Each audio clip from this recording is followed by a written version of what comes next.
Good morning guys. Ayan, alas 4:30 po yung oras. Papauwi na po kami ni Papa Beats sa Sugod. At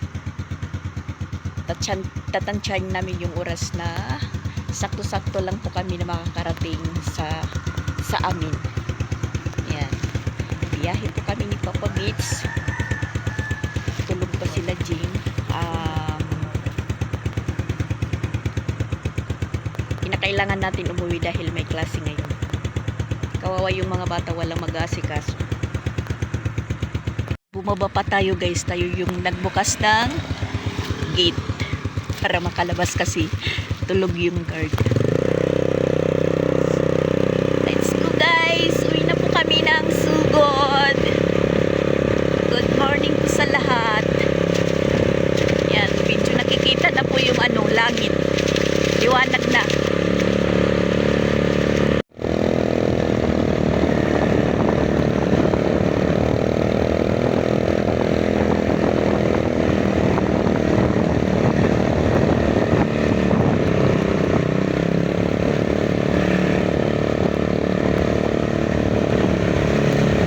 Buting magbiyahe ngayon umaga pa kasi hindi pa mainit. Isa mamaya. Isiastel. Saka hindi pa traffic. Oops! Lubak. At umulan naman po kagabi. Pero hindi naman po masyadong malakas. Hindi pa na-try kung ano talaga. Ano talaga yung ginawa namin kahapon. Or ni Ronald, yung paglagay ng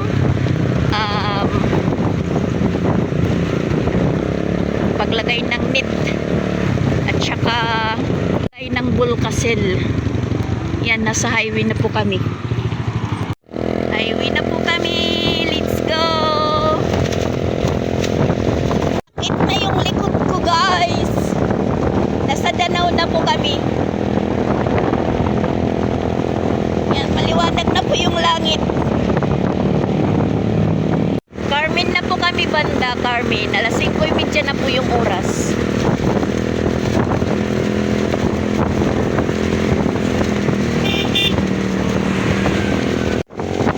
Ngawit na yung kamay ko guys sa kahawak sa sinterera ni Papa Beats. Masakit na talaga yung likod ko. Pero nasa Katmon na po kami. Malapit-lapit na rin po kami sa amin.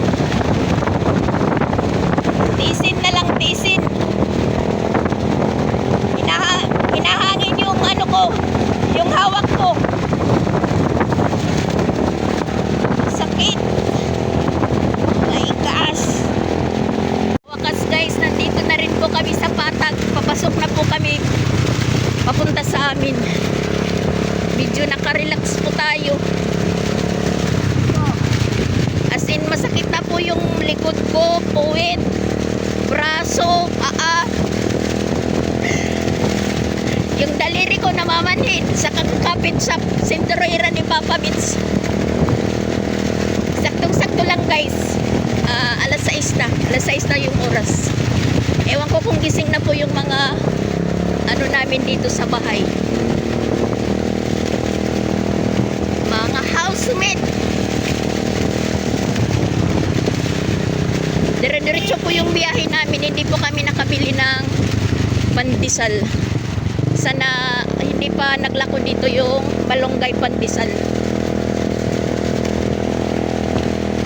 Tingnan naman ang taas ng hawak ko.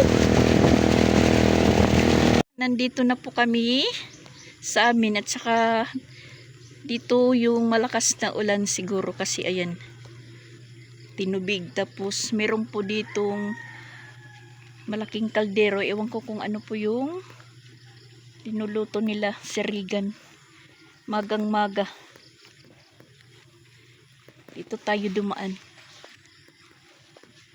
Tahimik pa yung bahay namin. Mga tulog pa talaga. Tingnan natin kung ano po yung nakasalang guys. Wala namang laman. Baka tapos na. Ayan, nabasa yung ano ko. Yung pantalon. Humangin siguro. Yan. Nabasa.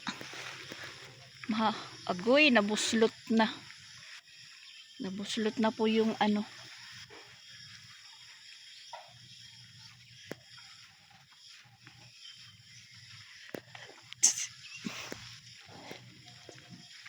Gigising na siguro si Christian.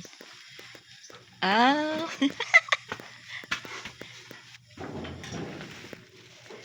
Gising, gising.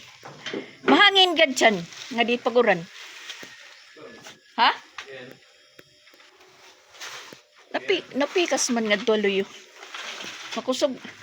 Good. Magkusugan oran. Busulot na itong kuan. Good morning. Trapal.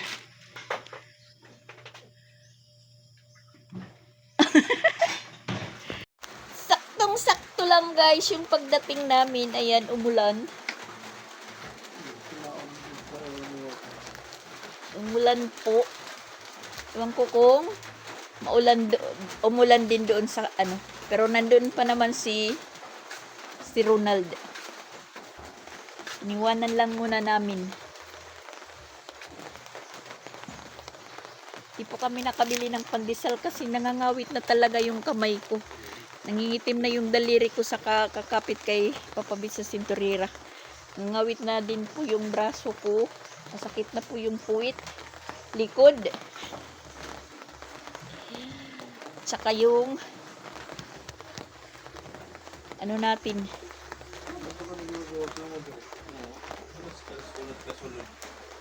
Nangalimot pagsakob. Asya pagsin ko nga makusugan ng oran kay mulos man ni motor.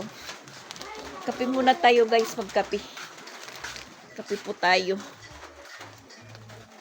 Kape muna tayo guys, kape. Parang ano, nakaramdam tayo ng antok sa biyahe.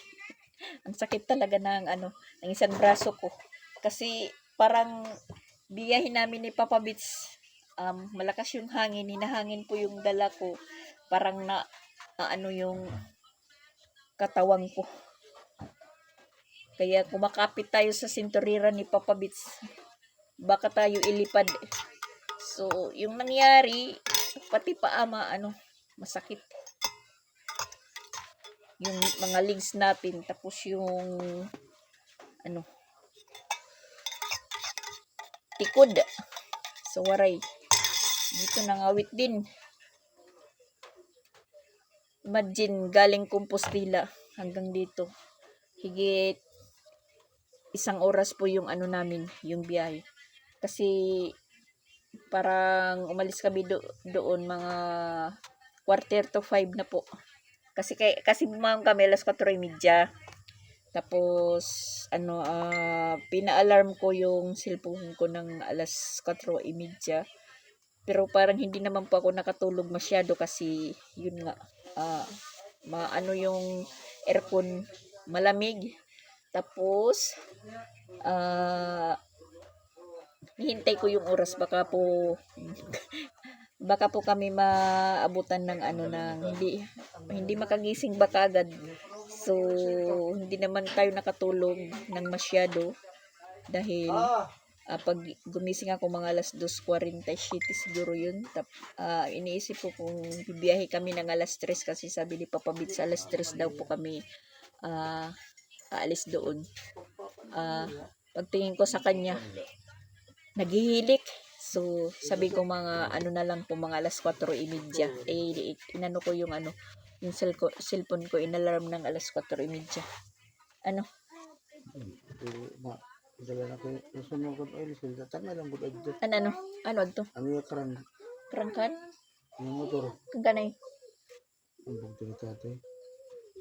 So, man dire ori. No, so patangan ari jet. Kani kan motor kay sunog ko ma oil sil na. Orderan niya motor. May nagpapa-welding kasi. Bumalik dito. Dahil nagpunta kahapon daw dito, wala naman si Papa Bits. Tapos bumalik ngayon. Parang, ano, Kasi naputol yung crank sa ano ba? dire pwede welding na puno ha motor. Oo, kay Dasil, doon man na sa kuan gasket ba? Kuno kung gasket, mutaga sa asiti diha. ah, papatanggal anay. Matanggal anay kay. Pag nasunog na, sunog ko na, mapalit siya o kasi Yung kape daw, hindi kinukutsara, hinihigop. Kukutsarain natin, tas higupin dahil mainit. Mainit. Pag ganituin natin naman na masyado pang mainit, mapapaso yung labi natin. So, di kutsarain muna bago higupin. Kuan? Christian? Umuran? Yan, naglako din yung ano, sabi pa ni siya, Barangay Pandesal. Malunggay Pandesal. Yan, mainit pa. Yan po yung hinihintay namin. Malunggay Pandesal. Pero ang tawag dito ni siya, Barangay Pandesal. Man ba? Ano tulog? Jesus, kay waray ngay, ano na ito kang bunjing. Bili ni bunjing.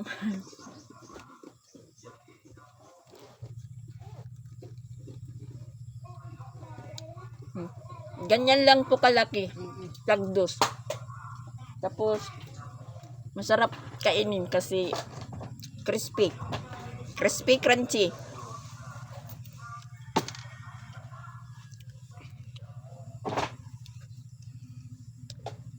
Malunggay Pandesal, tagdusra, nga sustansya pa.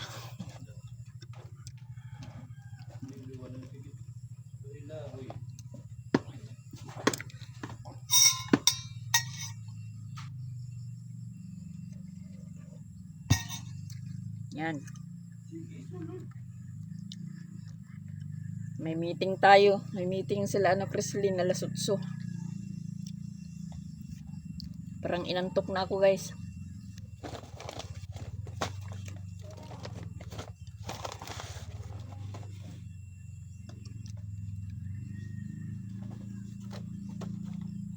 Sarap pa ng tulog ni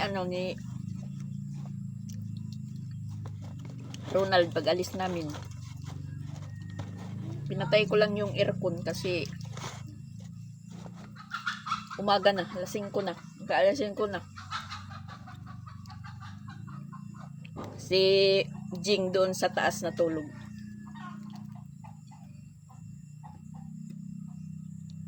Kami sa baba. Si Jing na si Ronald yung nasa upuan. Kami sa tiles. Yung banig namin yung isolator. Dinubli namin, dinubli lang. Masarap naman higaan. Tapos meron pa namang carpet. So na guys, punta muna tayo sa eskwelahan. Meeting nila Chrislyn para sa twirler nila.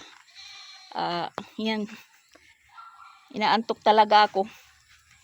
Pero kinakailangan natin magpunta doon. Kasi hindi pinapayagan ni Mama Walin na si Christian po yung uma-attend. Kasi hindi po naklaklaro. Kasi kahit meeting, nakakapag-email. Kaya yung pinagmimitingan, hindi po na pupokus kung ano po yung pinagmimitingan. Ano pala dito, nagkatay pala sila sirigan ng baboy, dadalhin sa Danau. Doon bibinta. Iyan, daan-daan muna tayo dito sa lupang ito dahil sa susunod-sunod hindi na ay tubig. Naano po tayo sa tubig. Ay! Ibibinta na po. Pariner yung may-ari. Yan, nabasa yung medyas natin. Nagkaputik yung ano natin guys. Nagkaputik. Larga Vista na naman tayo guys. Larga Vista. Dito na tayo guys. Sa eskwelahan. Dito tayo sa LR. Learning Resource Management Development.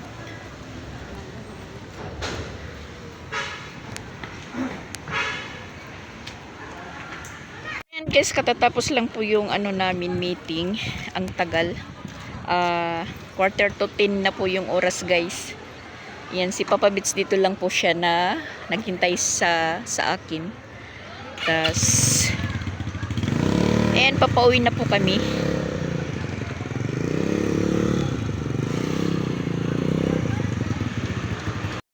Sumasalubong sa amin si Pinsoy. Kasi walang klase si Pinsoy. Sa Friday pa po siya. Sumasalubong po siya sa amin.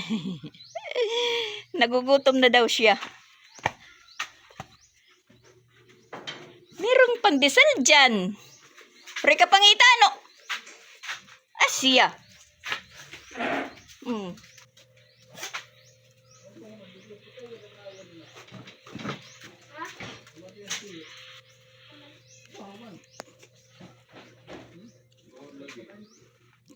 Kaon. Kanina pa yan nagmata. Pinsoy. So, ayan guys. Nandito tayo sa kwarto ni Jing na si Ronald yung natutulog.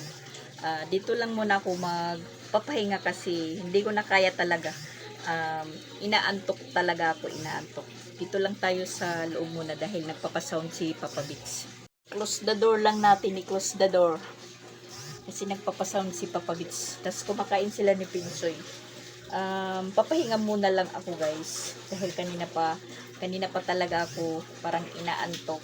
Tas doon sa loob ng pinagmitingan namin, mas inaantok ako dahil naka-aircon po kami.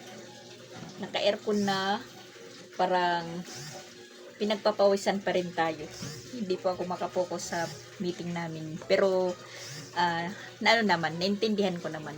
Party lang po yung meeting namin kanina sa mga 12 kasali ng twirler,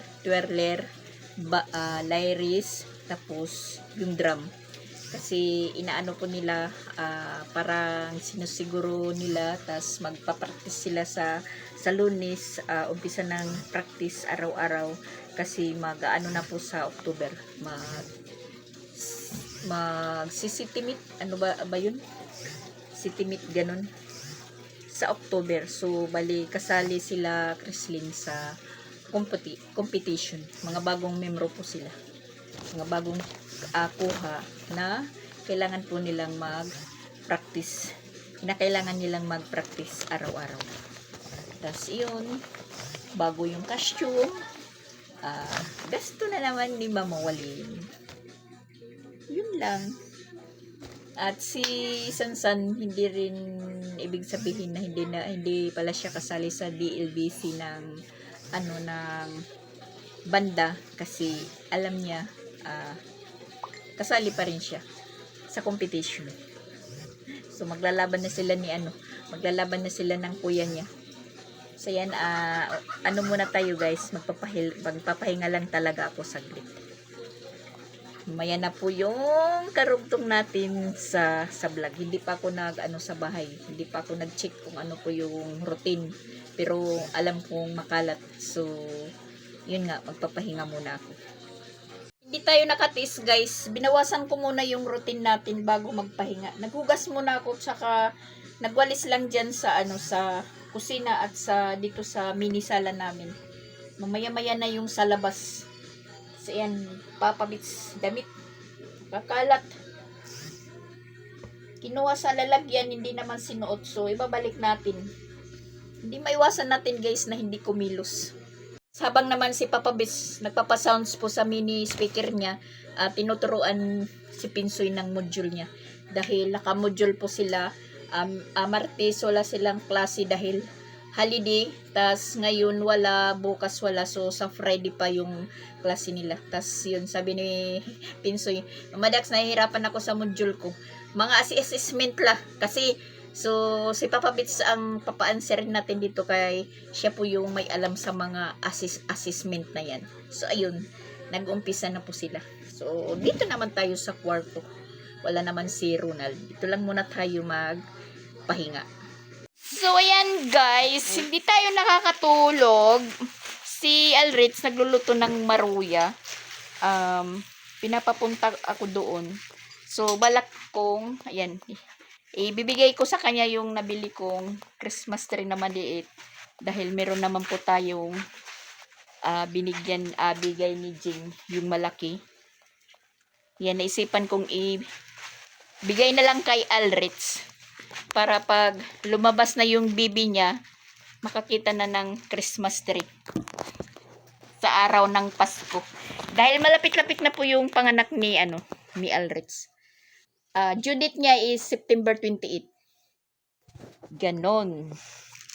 Hindi ko na lang tatanggalin yung yung mga abubot. Siya na lang yung bahala.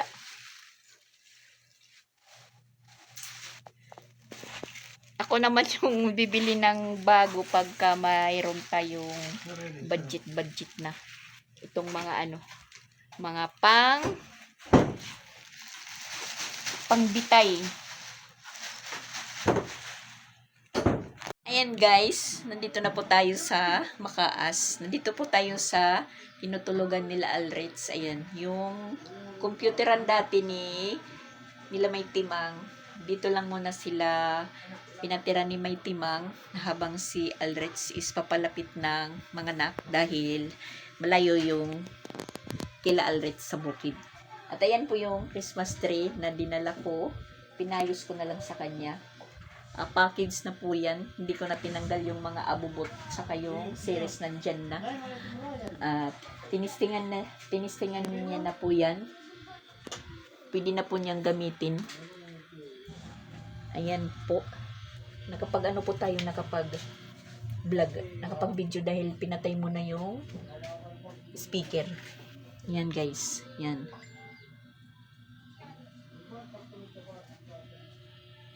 Binigay ko na lang kay Alritz Ray. Tapos andun si Alritz, nagtitinda po siya. Meron po siyang gulaman, tapos hotcake. Yan. Nagtitinda po si Alritz. Pangdagdag niya. Gastos para sa panganganak. Yung inaano niya na pera, hinahanda-handa. Yan, i-enroll muna para tumubo ng konti. As in, malapit na po si Alritz mga anak. Days na lang po yung hinihintay. Tapos yung kapatid naman ni Mariel, ate niya, yung tinda is siumay, tapos popcorn.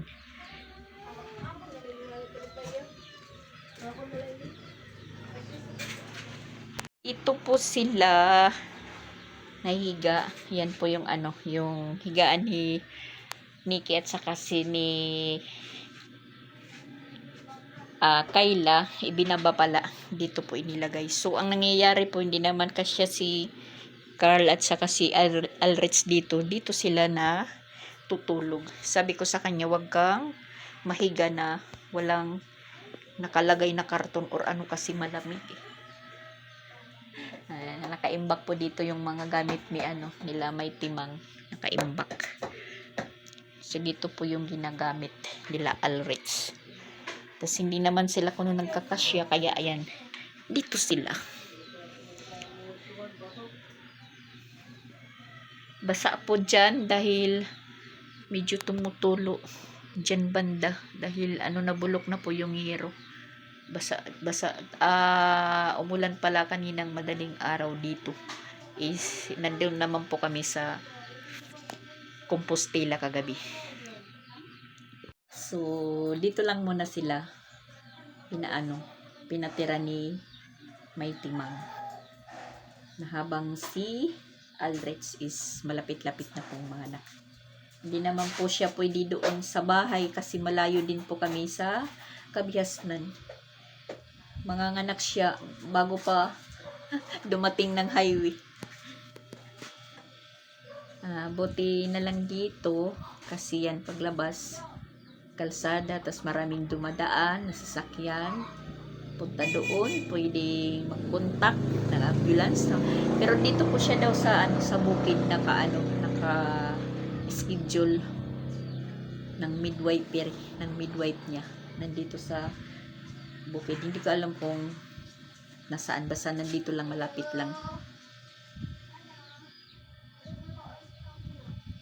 So, tambay lang muna tayo dito. Wala naman po tayo masyado pang gagawin dun sa bahay kasi yung labahan natin is kunti pa lang. Tapos yung may klase si Sia at saka si Crislin. Mamayang alas 3 pa naman yung labas. Ayan, mag-alauna na. Nandun naman po yung papa niya.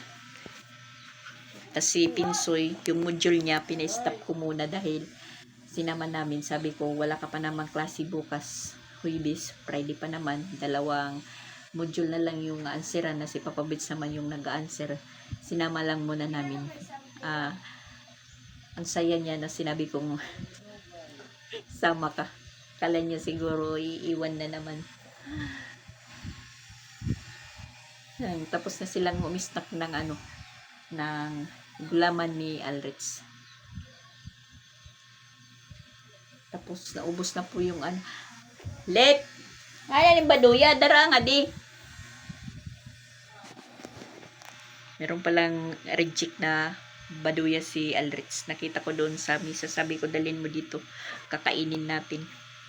Ano ba tong na yung relo ko? Parang advance. Ano ba yung oras? Parang alas 2 naman yung nakalagay. Tapos dito sa cellphone, ay oo nga. 1:55. Ang dali ng oras, uy. Pupunta po kami dito alas 12:30. Parang tinatapos ka agad yung yung September. Para mag-October na. 2 buwan na lang hintayin. Magpapasko na. Ay, ay, ay. Pinayos ko na lang sa kanya yung kasi parang naibot sa pinadadagdagan ko na lang ng bato. Ako na lang po yung maghahanap para doon sa Christmas tree na binigay ni Jing. Hindi ko na tanong kung Matakas ladera. aning baduya ba? Andito lamisa. Oo. Bukan na natin masukar? Oo. Meron po siyang sobra doon na na baduyan na niluto.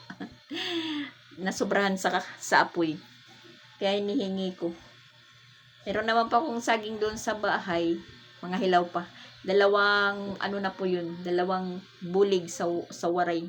Kasi yung bunga ng saging doon sa likod na lote namin. Sa likod namin na lote na bali binibinta. Pag may bunga, kinukuha ng kapitbahay. Tas inaano sa amin, ibinibigay. Na para po kami yung yung may-ari. Yung ibinibinta po sa amin na ewan. Nagkagulo-gulo. Na ngayon, yung harapan namin, meron na nakabili, pariner daw.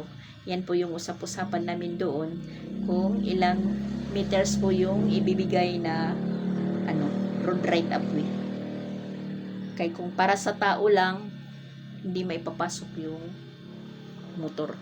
So, ang mangyayari yung motor namin, baka sa labas na ipaparking. Magre-rain or shine po. Ay, relax lang muna tayo guys. Relax pag may time. Nakapaghugas naman po ako kanina doon sa bahay. Nakapagwalis-walis. So, yung mga nilabhan ko, hindi ko lang muna inilabas. Kasi medyo tuyo naman. Dahil siguro kahapon pag alis ko, maano yung araw, mainit. Hindi naman po umulan. Umulan kanina daw ng madaling araw, sabi ni Christian. Ayan, guys. Kulang po sa apoy. Kaya nagkaganyan po siya. Yan, si Aldrich. Kumikibot-kibot na yung tiyan. Sinisipa-sipa na daw siya. Gusto nang lumabas. Pagpulot tayo sa sinugad lang ko nagtiyan. Mano, masakit na? Unsa man dahil pagsulti gid ha kay nagturo ba may nga mga naknak ka. Dito bukid. Kay wari man kuno kakadto-kadto. Kaya na kon kadungan nanganak na danaw. Timing lot na pagkadto kana nag-disinfect handa now. Nakasulod na hera ug sa magsara ang gate. Kaya kung magsara na nga ng gate, diri na rin makarawat yung pasyente. May tatakin na kahadlokan nga matay na mag-disinfect hera. Pero kay kanan 10 to 14 mag-disinfect. So, ikaw, ada na ka mga anak. Sa kubangin nga nilugod kita itong matay mingan, pero wala man. Kaya naman, tao sa kabulan, kakausa lang naman disinfect. So, di ka nagot makauli kung nado ka na ha. Sa kub.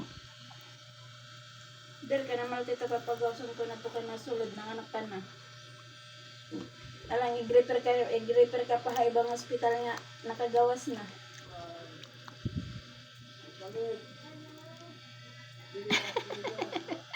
Pagkakaupo ni Eldritch, may bumibili. Hain! Tiga lang ngayon. Papabits pala yung bumibili, guys.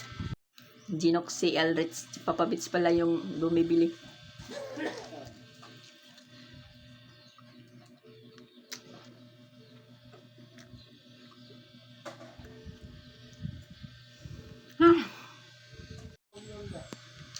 Kakawala-wala si Pinsoy.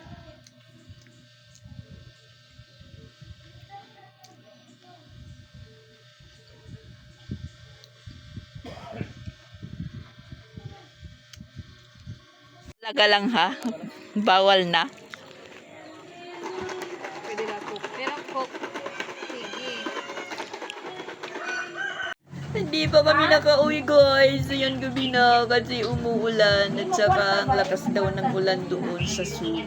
Tapos dito, ayan, umuulan din. Tumutulo po yung ano. Ano mo kwarta? Meron pong panangga dito si Alrich. Tsaka ayan, Kwenta?